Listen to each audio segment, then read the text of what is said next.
By tradition, we'll first read a little bit from Collected Lectures on Bhagavad Gita as it is, Volume 4, Bhagavad Gita verses chapter 4, verse 13, through chapter 6, verse 44. Today's Text is from chapter 4, text 14 through 19.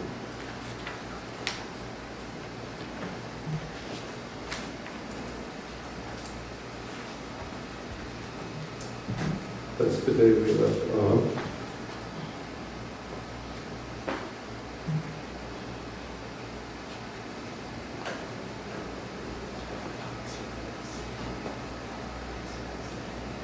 Just like in a prison house, if you want to improve your condition, you become a very good prisoner, and the government gives you A-class status. There are 3 classes of status in prison life. Some are suffering the prison life in the A-class status. Some of them are suffering in the B-class status. There are also classes, just like when some political leader is put into prison, they are given A-class status. But a sane man should not be satisfied by becoming an A-class prisoner. A-class. So we are in this material world. Some of us in the A-class, some of us are B-class prisoner, some of us are C-class prisoner. So to become an A-class prisoner from C-class prisoner is not the solution of our problem. The problem should be solved that we become completely free from prison life. That is the whole problem. Kamanya karma yat pashyad akarmani chakarmiya sabhudiman manushesu sayukta kritsna karmakrit. Anyone who can understand the process of karma, process of work, in this way he is the most intelligent person in this world. Most intelligent person. Not that a person who has passed MA, PhD examination from the university, something offering country. Person who understands this problem of life, he is the most intelligent person. That we should learn, he is the most intelligent person. Yasya sarve samarambha kama sankalpa varjita yanagni dagdha Karmanam tam ahu panditam buddha.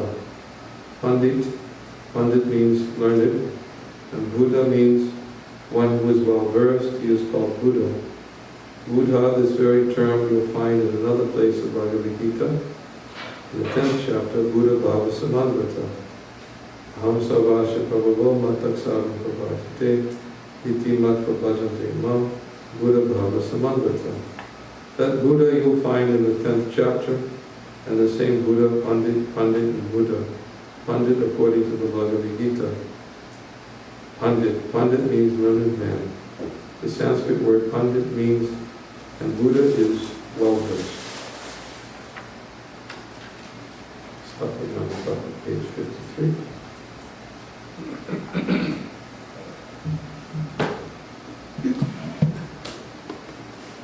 Om Namo Bhagavate Vasudevaya. Om Namo Bhagavate Vasudevaya. Om Namo Bhagavate Vasudevaya. Om Namo Bhagavate Vasudevaya.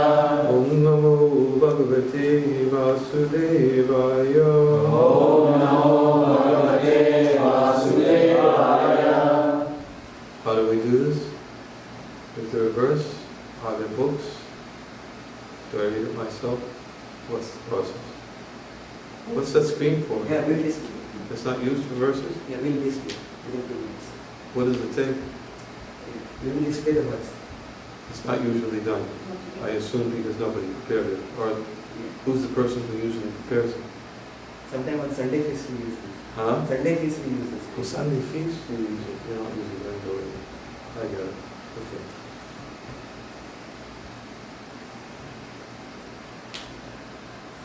Okay. Everybody uses their phone. Phone. How many devotees have phones? I want to know whether to repeat the verse or just read it myself. Few of them. Okay, it doesn't look like such a difficult verse. Let's try it. What is the verse? Oh. Srimad Bhagavatam, Canto 7, Chapter 1, Text 34.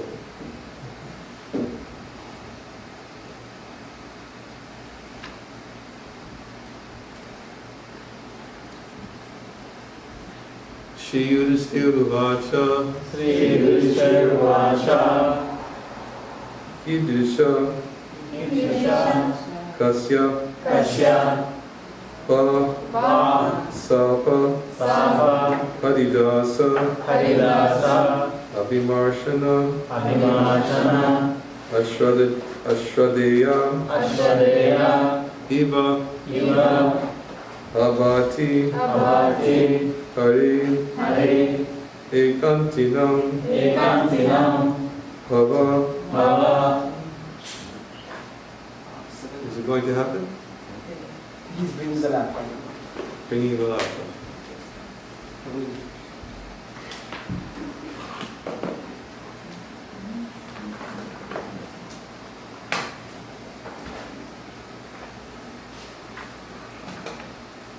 Shri Yudhisthira Uvacha Sri Yudhishthira Uvacha Idrisha Kasya Vasapo Idrisha Kasya Vasapo Idrisha Kasya Vasapo Idrisha Kasya Vasapo Haridasa Vimarshana Haridasa Vimarshana Haridasa Vimarshana Haridasa Vimarshana Ashradheya Ivavati Ashwadeya Ivavati Ashradheya Ivavati Ashwadeya Ivavati Harir Ekantinam Bhava Hare Ekantinam Bhava Harir Ekantinam Bhava Hare Ekantinam Bhava Shri Yudhisthira Uvacha Sri Yudhishthira Uvacha Idrisha Kasya Vasapo Idrisha Kasya Vasapo Haridasa Vimarshana Haridasa Vimarshana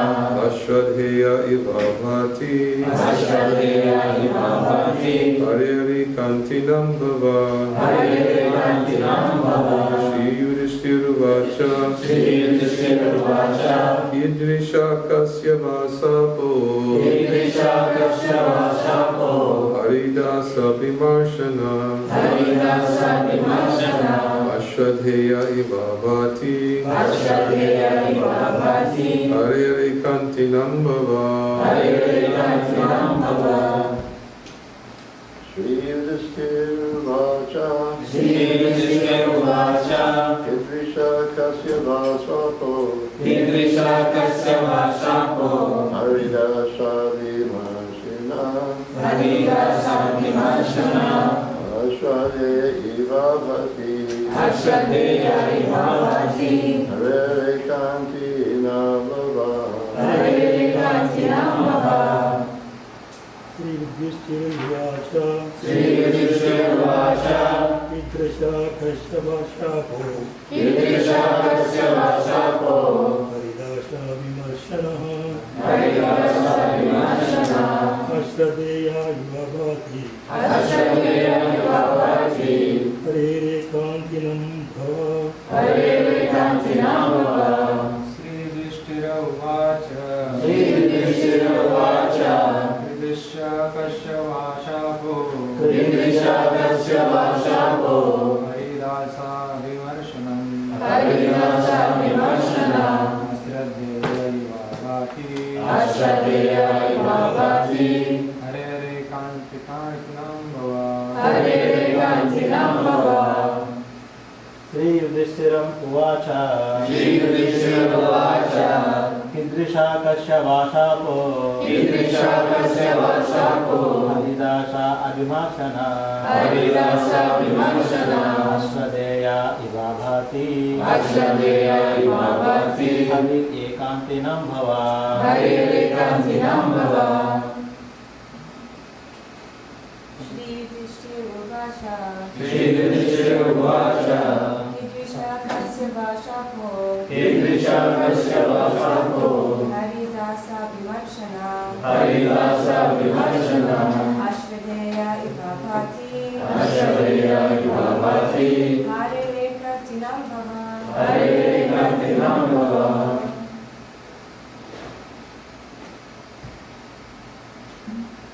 Shri Yudhishthira Uvacha Sri Yudhishthira Uvacha Kidrishakasya Vasapo Haridasa Vimarshanaha Haridasa Vimarshana Ashradeya Svava Vivavati Ashradeya Vivavati Kantinam Bhava Hare Kantinam Bhava Shri Yudhishthira Uvacha. Shri Yudhishthira Uvacha Maharaj Yudhishthira said, Maharaj Yudhishthira said, Kidrisha, Kidrisha, what kind of? what kind of? Kasya, Kasya, whose? whose? Va, Va, or. Shapa, Shapa, curse. curse. Haridasa, Haridasa, the servant of Hari. the servant of Hari. Abhimarshana, Abhimarshana, overcoming. overcoming. Ashradeya, Ashradeya, incredible. incredible. Eva, Eva, as if. as if. Abhati, Abhati, appears. appears. Hari, Hare, of Hari. of Hari. Ekantinam, Ekantinam, of those exclusively devoted as exalted attendants. of those exclusively devoted as exalted attendants. Bhava, Bhava, birth. birth.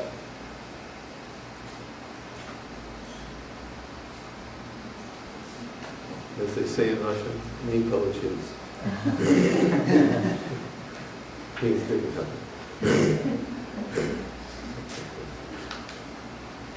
It's okay.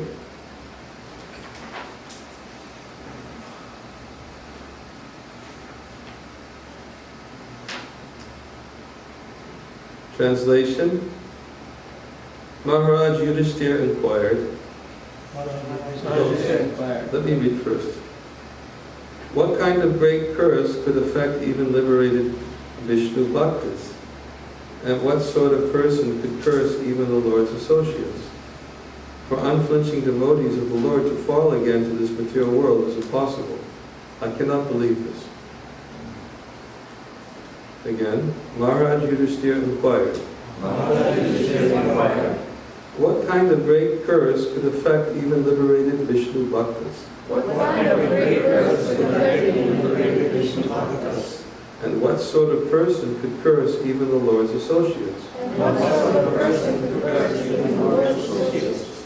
For unflinching devotees of the Lord to fall again to this material world For unflinching devotees of the Lord to fall again to this material world is impossible. is impossible. I cannot believe this. I cannot believe this. Purport.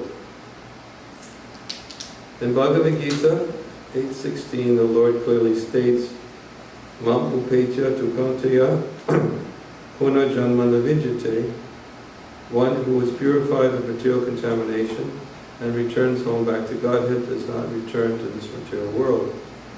Elsewhere in Bhagavad Gita 4:9, Krishna says, Janma kama chami vidyam, even yoviti tatvata, tyaktva deham punarjanma, naiti mam eti sojana. One who knows the transcendental nature of my appearance and activities does not, upon leaving the body, take his birth again in this material world, but attains my eternal abode, O Arjuna. Maharaj Yudhishthira therefore was surprised that a pure devotee could return to this material world. This is certainly a very important question.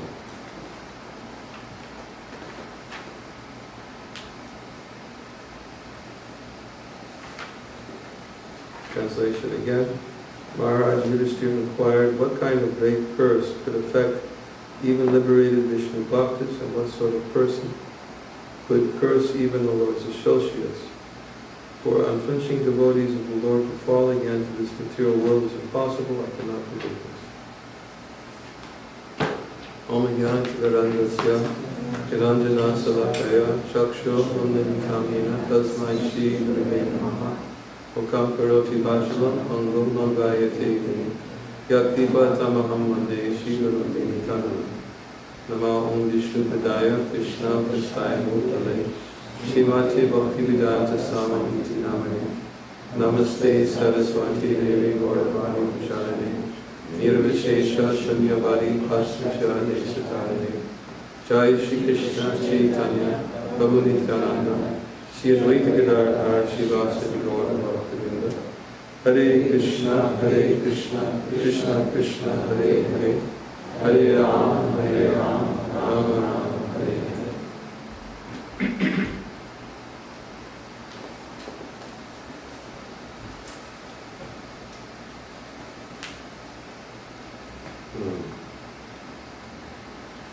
Yesterday in class,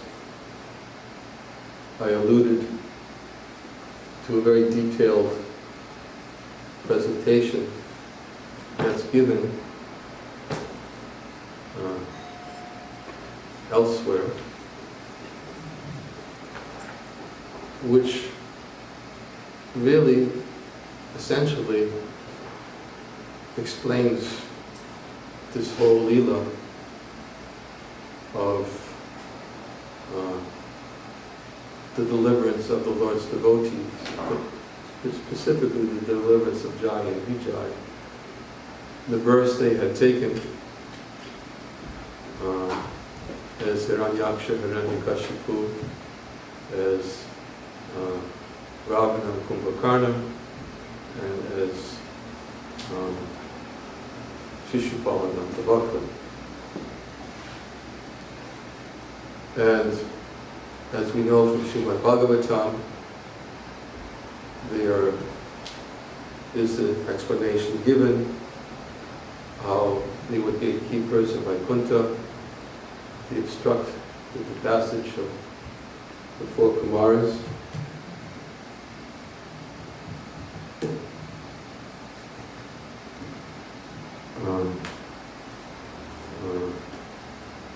Who were disturbed very much when they were obstructed and not allowed to enter into Vaikuntha. The Lord personally came and spoke on behalf of his gatekeepers and apologized to the four Kumaras. And he said, I take full responsibility for their acts. We oftentimes quote that well-known verse spoken by the Lord in this connection, that a wrong act committed by the servant leads people in general to blame the master, just as a spot of white leprosy on any part of the body spoils all of the skin. Krishna spoke this statement, speaking very strongly that they call themselves my servants, so if they're my servants and they do something in my service, people are going to blame me. And what they've done in my service is they've offended you. And then, of course, we also know that it's described how the four Kumaras cursed Jai and Vijay to take birth in the material world as a result of their offense, and they were given the choice that you can take 7 births as devotees, 3 births as demons. They accepted the choice of taking 3 births as demons because they didn't want to stay away for so long from their service, and they descended ultimately by the will of the Lord. Prabhupada explains elsewhere, he said, I think it's in the 5th canto of the Bhagavatam, the purport, where he says that there are no obstacles for those in Vaikuntha, the spiritual world, although sometimes the Lord, by his will, he may arrange. And he gave the example of Jai and Vijay, he arranged. And that explanation is given in Bhagavatam. But there's a much more detailed explanation given in Laghu Bhagavatamrita. And this detailed explanation really pulls all the different elements together. And Rupa Goswami, who was the author of Laghu Bhagavatamrita, he explains in the outset, he said that in his presentation, he wants to stick exclusively to statements of Shastra. He says he's not going to use logic, but he wants to establish a particular thesis. And his thesis that he wanted to establish is that how Sri Krishna is the most super excellent avatar of the Supreme Personality of Godhead. He wants to support the Parivasa Sutra of Srimad Bhagavatam, which states Ete Chang Sakala Pumsa Krishnastu Bhagavan Swayam Indrani Vyakaram Vakam Vidyanti Yoge Yoge. So, this is the Parivasa Sutra upon which everything else is established, that the original Supreme Personality of Godhead from whom all other incarnations are emanating is Krishna. But not only does he want to establish this Parivasa Sutra, but he wants to give evidence from scriptures. Why is it that Krishna is super excellent and is the most worshipable? Why is it? What is it about Krishna that makes him even better? Because he describes that there are different avatars. He describes all the different avatars as the Avesh avatars, beginning with the Avesh avatars such as Prithu Maharaj, such as Narada Muni, such as the four Kumars. They're Avesh avatars, the empowered living entities. And then there are Prabhava and Vaibhava Avastha avatars. And the Vaibhava Avastha avatars are considered to be more superior than the Prabhava. The Prabhava Avastha avatars, they only manifest to fulfill some partial quality of the Lord, to fulfill a particular purpose, and their renown is not so great. They don't stay very long. They come to do, I think Mohini is given as an example, as the Prabhava Avastha avatar.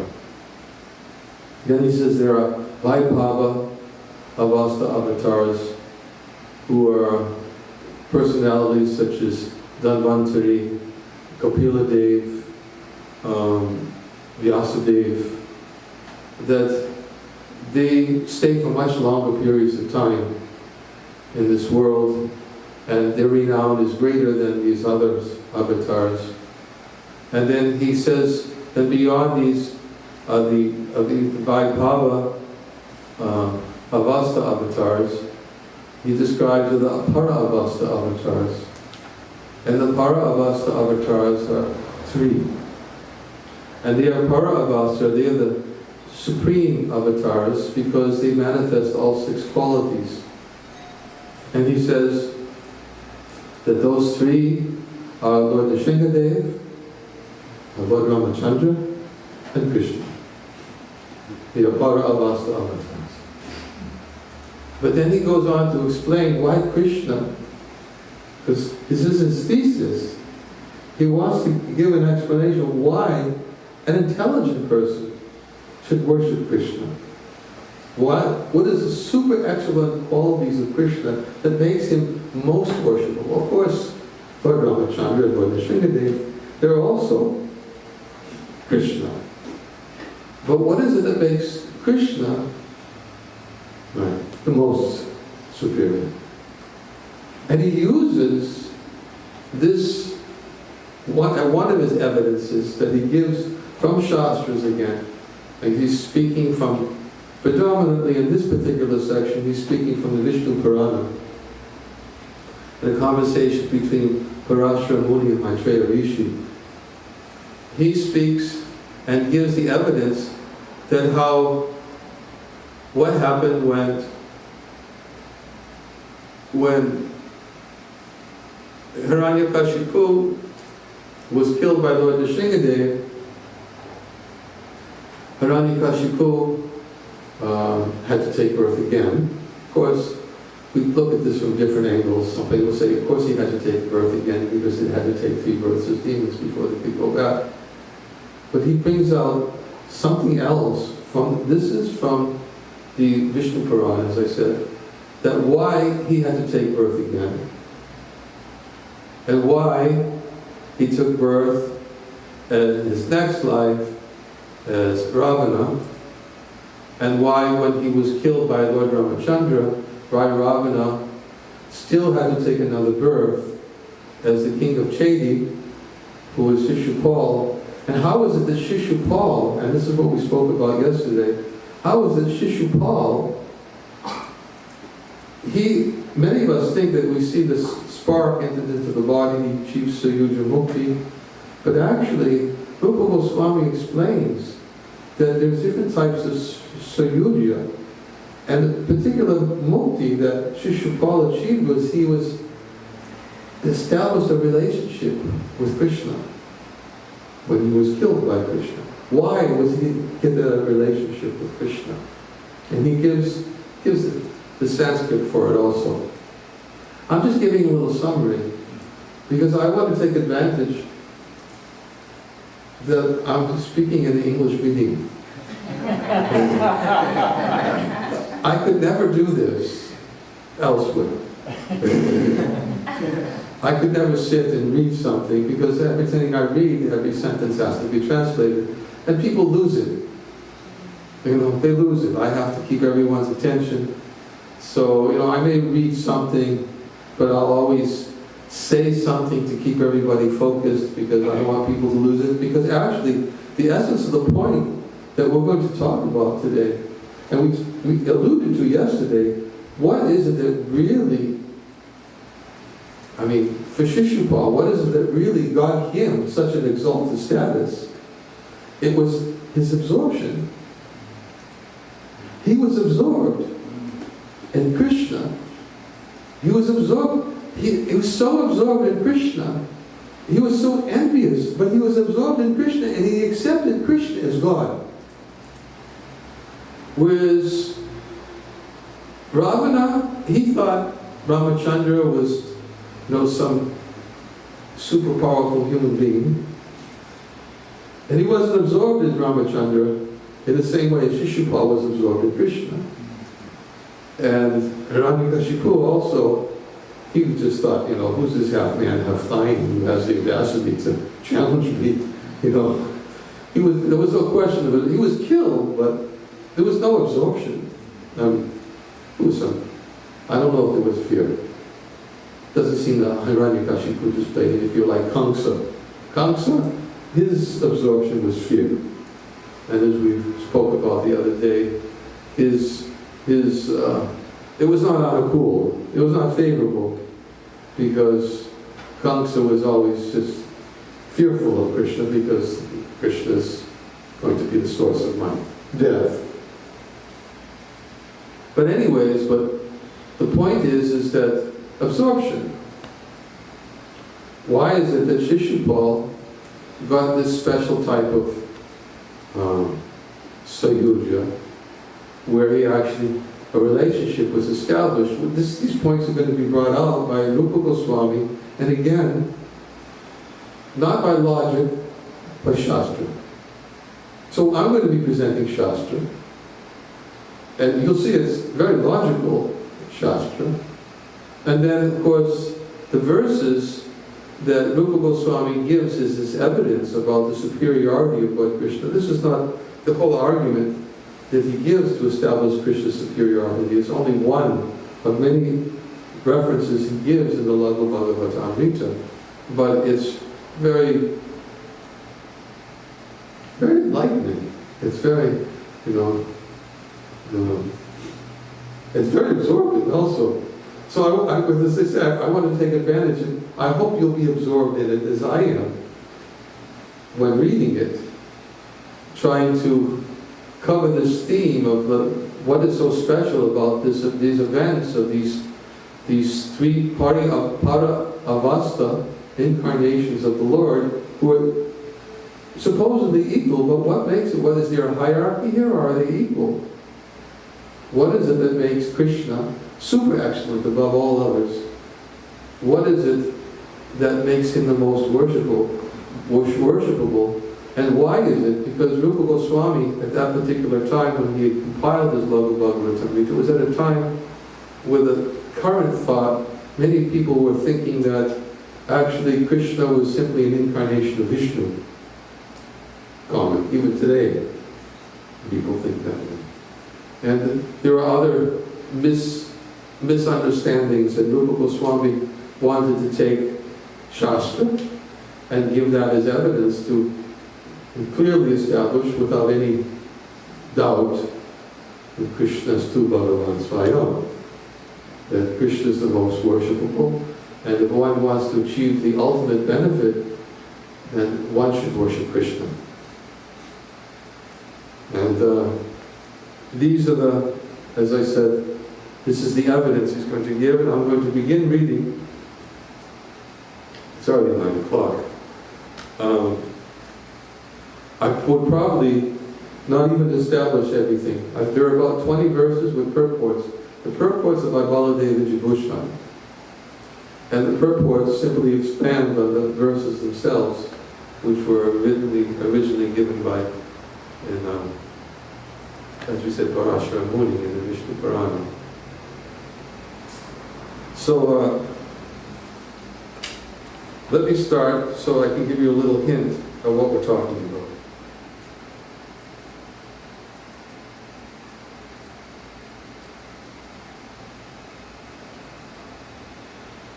This is text 38. This darling son of Devaki is an unprecedented ocean of nectar, filled with supreme opulence and sweetness.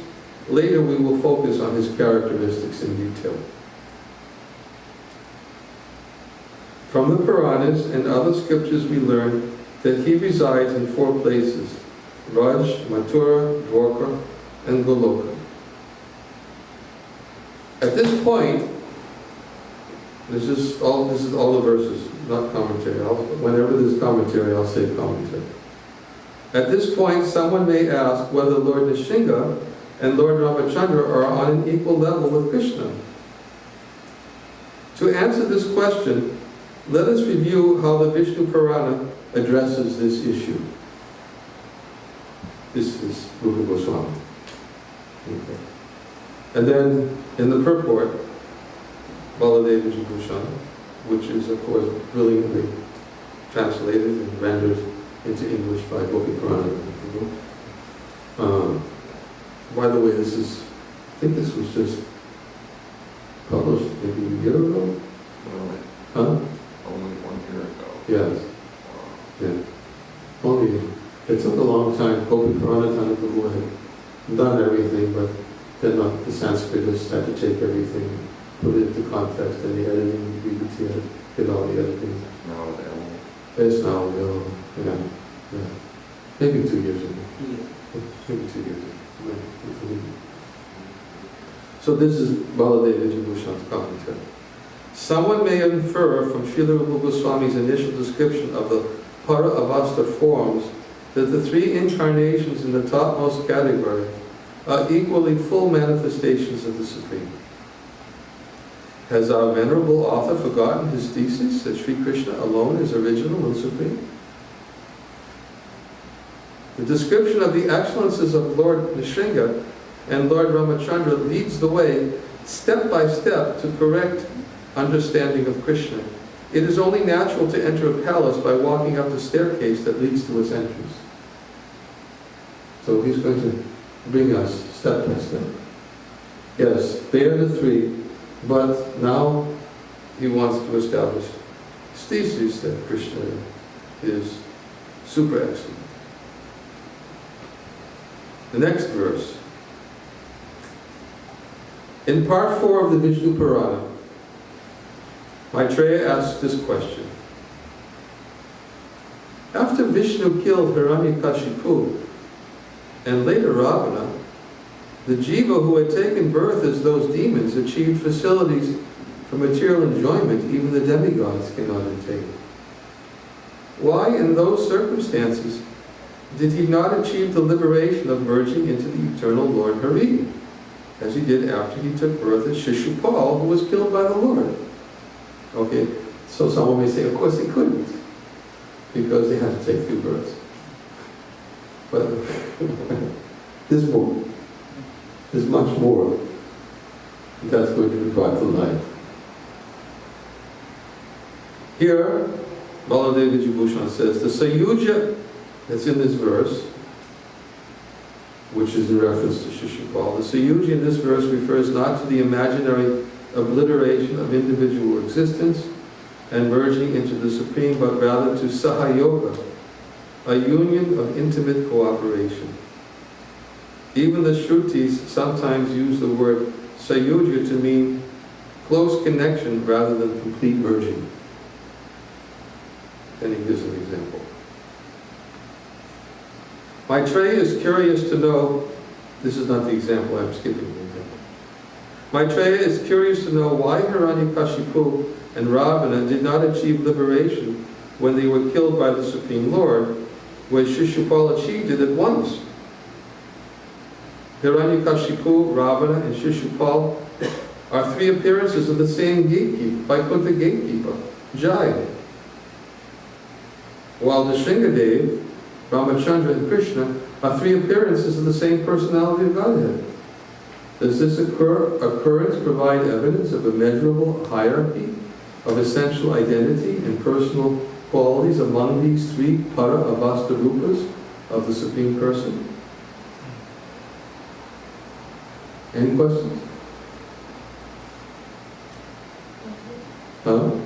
They're probably going to be answered. But so far, it's clear. Right? Vishnu Purana, which is quoted. Then, his Parashara's answer. To kill the king of the demons, he who is the creator, maintainer, and destroyer of all the worlds revealed his unparalleled form of Nrsimha. At that time, Hiranyakashipu did not realize that Nrsimha was Vishnu. Thinking that this powerful being had accumulated heaps of extremely pious credits, Hiranyakashipu focused his attention on him under the strong impulsion of the mode of passion. By concentrating his mind on the Lord in this way, while the Lord killed him, in his next life, as 10-headed Ravana, Hiranyakashipu was only given facilities for material enjoyment that are unequaled in the 3 worlds. Okay, so this is how he was thinking. He was bewildered, did not take shelter. He did not take shelter in Krishna. He wasn't absorbed. Shishupal was absorbed. He didn't take shelter, but he was absorbed. And some of the evidence which is given is, he always used to speak about Krishna. And he used various words about Krishna, which are words that glorify him. He was speaking about him and then but he was absorbed. And that's right. Hiranyakashipu wasn't absorbed. Maybe he was absorbed in defending himself in battle with Lord Nrsimha. Might have been absorbed in trying to retain what he thought was his immortality. Pretty absorbed in that. But he wasn't absorbed in, he was absorbed in Lord Nrsimhadev. He said, his mind did not actually take shelter of a unite with the personality of God and the Supreme Absolute Truth without beginning or end. Did he think he would be able to defeat Nrsimhadev?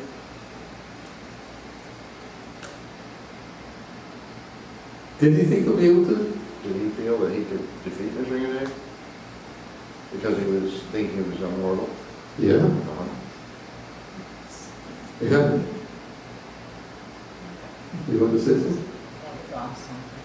Well, okay. It may be coming up. That's why I'm saying. I didn't even read the purport yet to that verse. I only read the verse.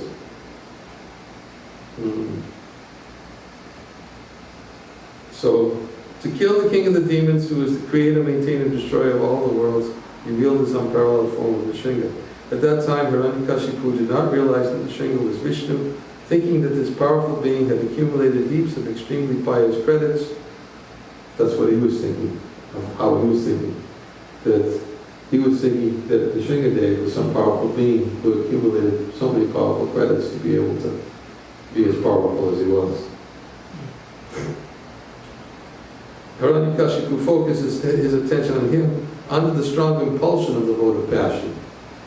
By concentrating his mind on the Lord in this way, while the Lord killed him in his next life, as 10-headed Ravana, Hiranyakashipu was only given facilities for material enjoyment that are unequaled in the three worlds. Purport. Lord Nishinga is essentially the same person as Sri Krishna. They are not different in Swarup or identity, but rather in guna or manifest qualities. When a Vaidurya stone changes color, it manifests a quality it already contains within itself. In a similar way, when the personality of God had wanted to free the universe from the threat of Hiranyakashipu, he manifested his form as Nishinga. But if Lord Nishinga is none other than Krishna himself, why was Hiranyakashipu not liberated when killed by him? Parashar Muni will explain that when Lord Krishna kills a demon, he insinuates himself into the heart of that particular soul by the charm of his personality, names, and other attractive qualities. Lord Nishinga, however, does not generally exert this liberating, all-attracting influence of the fallen jivas who encounter him. In fact, even the demigods were afraid of him. They didn't. They were so afraid that when he was manifesting his Ugra Nishinga, they were afraid to approach him. They were fearful. Lord Brahma, he figured the only person that could possibly pacify Lord Nishinga was Prahlad. He pushed Prahlad forward. So, in other words, Lord Nishingadev doesn't, the word here is insinuate. Doesn't, what is it? That's another word for it. Insinuate. Doesn't engender, doesn't evoke generally that kind of mood of sweetness. Well, he appeared ferocious and Ferocious. angry, right? He was super angry. Yeah. Of course, Krishna, when he kills, Right, he may also manifest right. anger. But here it's a lion. Yeah, but this is half man, half lion.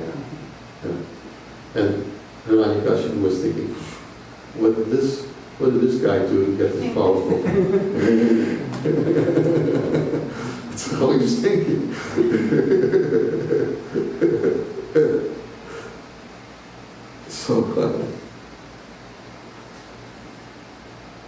So, Lord Nishingadev, however, does not generally exert this liberating, all-attracting influence on the fallen jivas who encounter him.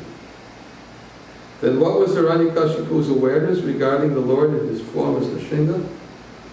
He saw him as a powerful living being like himself, endowed with extraordinary qualities. Why? Because the strong influence of the mode of passion always distorts understanding.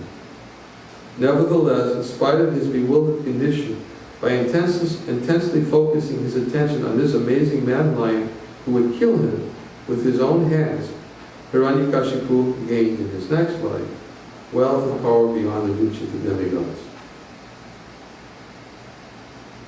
I'm only going to read one more verse. I'm giving class tomorrow. Is Bhakti here? Yes. You made it.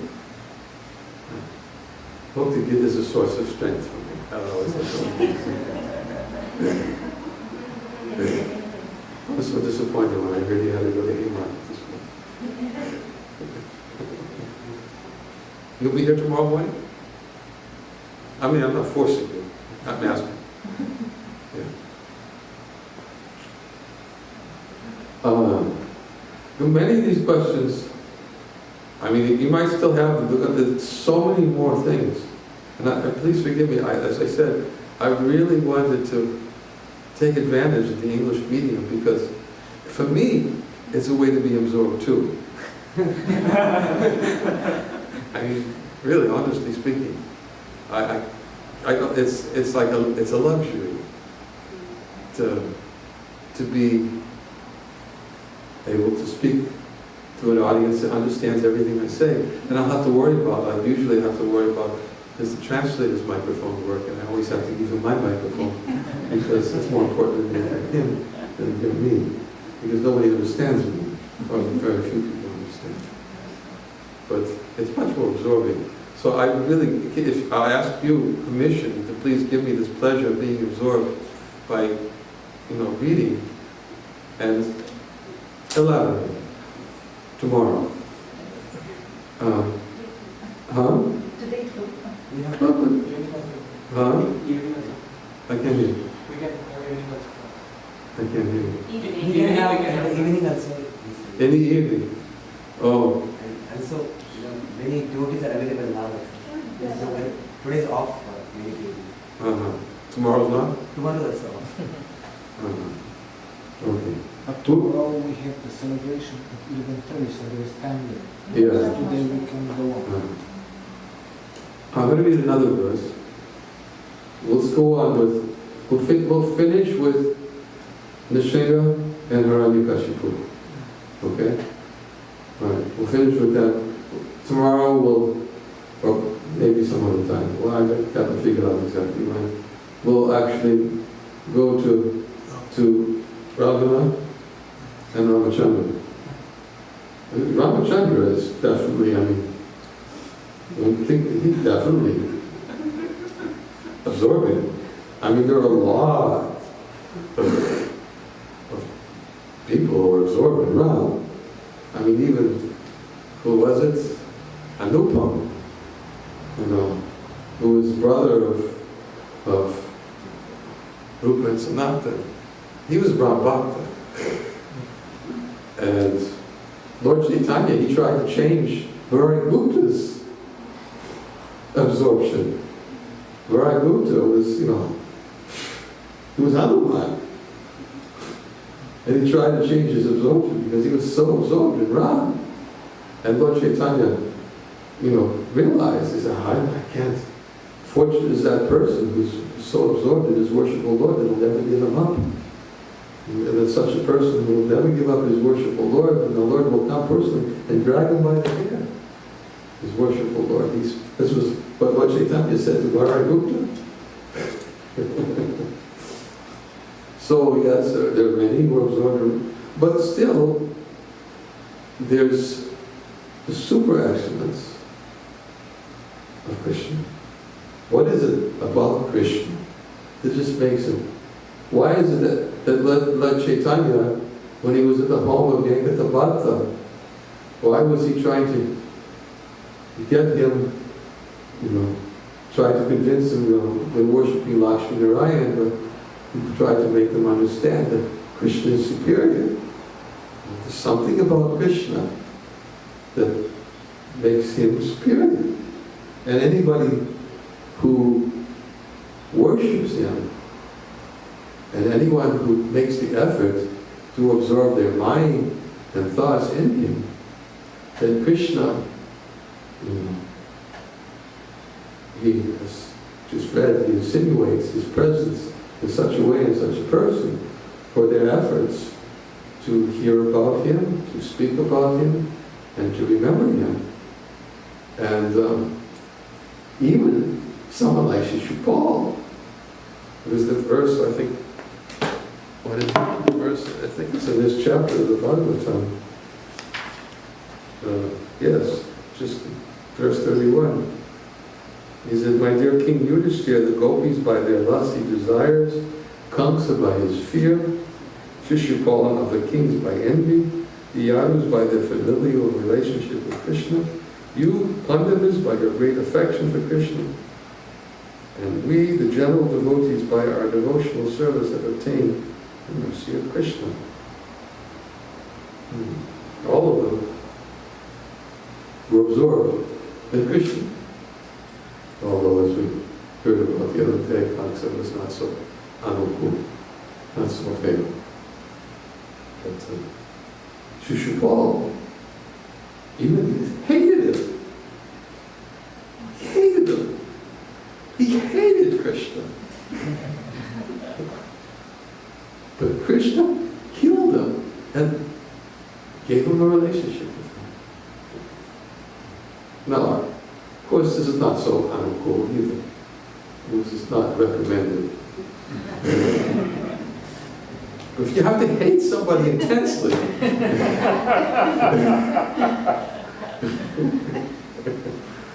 so intensely, then this, but fortunately, we've already heard enough to not want to hate Krishna. Fortunately.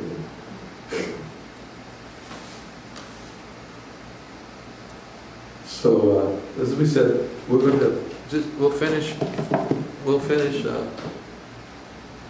Hiranyakashipu and Radhishika. Because of Hiranyakashipu's bewilderment, his mind did not actually take shelter of and unite with the personality of Godhead, the Supreme Absolute Truth, without beginning or end.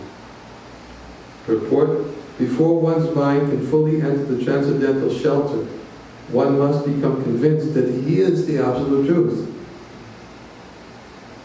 Or the mind may enter a similar state if one becomes extremely hateful to him. See? Hiranyakashipu, king of the demons, had neither of these prerequisites, and so did not merge his mind fully in Lord Nrsimha. Thus, without accepting the personality of Godhead as the exclusive resort of his mind, he could not attain the relation. The next verse, Parashamuni begins to speak about Rama and Ramachandra. As we said, we would keep this for our next session, but we'll definitely finish it before we leave. Any questions on things I've already spoke about, not things that will be answered? And it will be answered, I will answer it. Go ahead. Maharaj, this actually, my question is related to the beginning, when you talk about Paravastha avatars, Nrsimhadev, Ramchandra and Krishna. So, I wanted to know why, like when Jayadev Goswami, when he glorifies Dashavatar, Dashavatar Stota, he doesn't talk about Krishna, he talks about Haladar Rupa, Balramji. So, and we say Krishna is avatari, he is not avatar.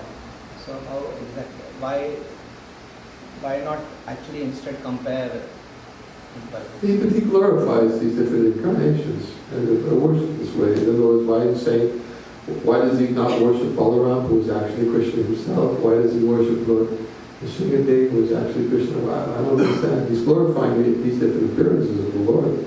And anybody whose mind may be attracted to those particular features of the Lord becomes absorbed in that way, then they benefit becoming absorbed. That is why the whole story of Brihad Bhagavatamrita describes the different devotees and their different levels of absorption and worship. And they don't give up that particular relationship, like Hanuman doesn't give up his relationship with Lord Ram. Prahlad worships Lord Nrsimhadev. Offers his prayers, that's his mood of Prahlad. So, for such persons who have absorbed in this particular feature of the Lord, then why not glorify these features of the Lord for such persons who won't give up those features? My question was like, we know in Bhagavatam we hear like Krishna, from Krishna first expansion is Balramji, from him quadruple expansions come, and Vasudeva, then there's Sankarshna Padmina, Vasudeva, Niruddha, and then again there are multiple expansions. So from Krishna, Balram comes, Balramji expands, and from Balramji then, so Nrsimhadev and Lord Ramchandra, they directly expand from Krishna or they expand from Balramji? No.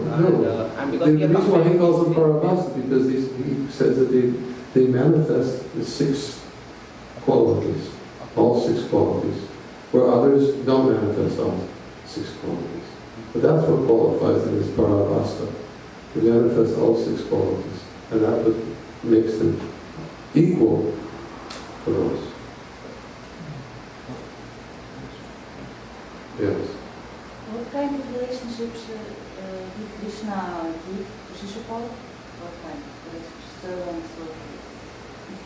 He became gatekeeper, like one thing. Ah, oh yeah. The servant, yes. Servant. Yeah. In other words, when people hear, the reason why Baladev Vijayabhushan mentions that, when people think of Sayuja Mukti, they generally think of merging. It's the oneness, becoming one with. He says, actually, in this particular case, what does he say? Sahaja. What was the Sanskrit word of used?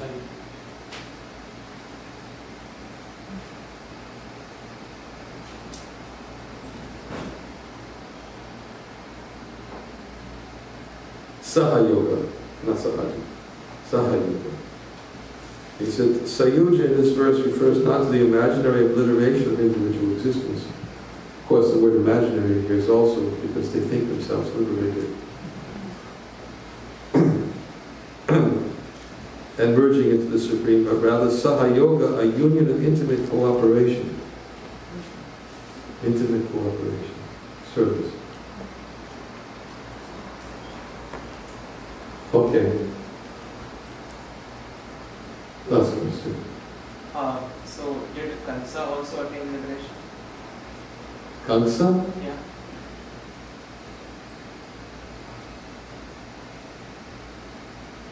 He's naming the previous life, Kansa. He was definitely absorbed in thoughts of Krishna. That example was given, but it was, as we said, it was not Anukula. He didn't get the same liberation as Shishupal. He got liberation.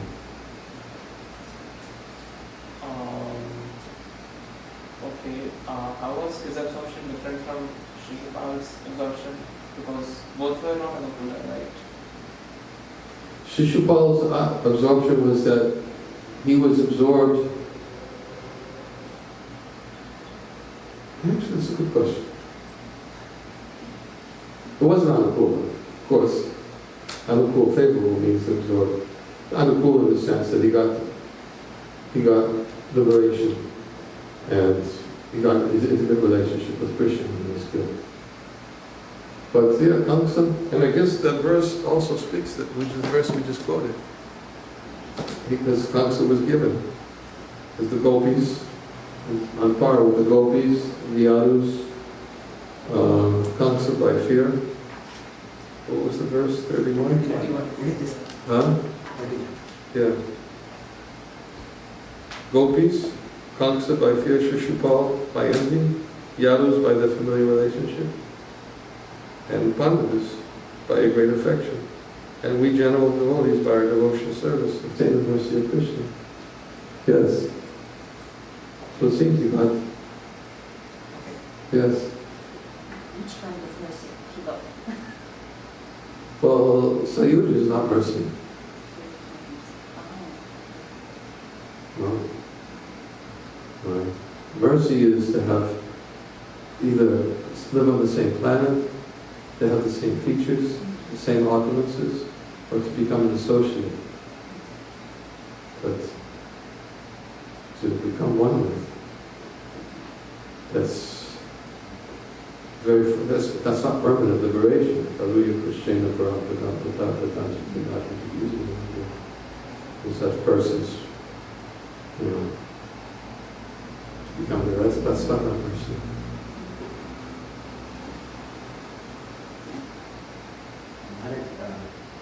As you mentioned, these different avatars like Murari Gupta, he was conscious about Ram. So what about the other people? He was Murari Gupta, but those who are attracted by millions of avatars of Ram, different deities, So do we preach them about Krishna or leave them as it is, We should always glorify Krishna.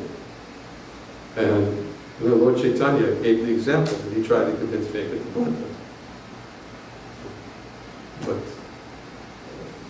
he couldn't give it up. Oh no, actually Venkatapanta did. became a worshiper of Krishna. But point is that we should try. But if they can't give it up, and the example of Lord Gupta, Lord Chaitanya didn't try to convince him otherwise. It's the fact that he was glorified.